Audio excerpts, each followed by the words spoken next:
آئندہ نسلوں کو بھی ورلڈ بینک اور IMF کا مقروض بنایا، اور لوگ ہیں کہ جن کے چہروں پر کوئی مسکراہٹ نظر نہیں آ رہی حکومتوں نے ہمارے ملک کو اندھیروں میں دھکیلا ہے۔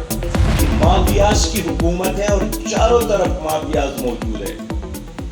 ویڈیو آگے دیکھنے سے پہلے چینل کو سبسکرائب کریں اور بیل آئیکن پر کلک کریں۔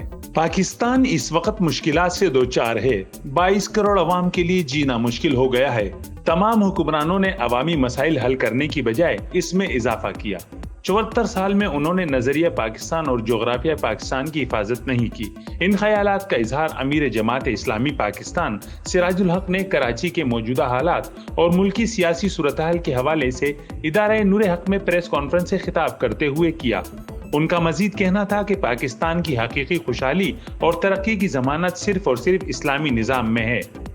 اس حکومت نے قرضے لے کر آئندہ نسلوں کو بھی ورلڈ بینک اور IMF کا مقروض بنایا اور غلام بنایا۔ گوٹوں میں، شہروں میں، جھونپڑیوں میں ہر جگہ غربت ناچ رہی ہے۔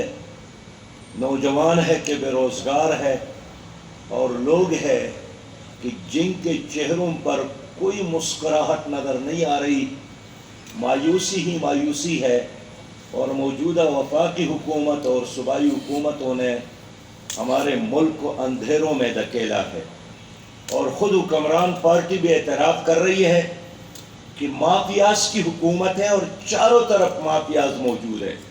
اس موقع پر نائب امیر Jamaat Islami Pakistan Farid Paracha, deputy general secretary Muhammad Asghar, نائب امیر کراچی ڈاکٹر اسامہ رضی، سیکریٹری کراچی منیم ظفر خان و دیگر بھی موجود تھے۔ کیمرہ مین رضوان علی کے ساتھ قمر الرحمان، جسارت نیوز، کراچی۔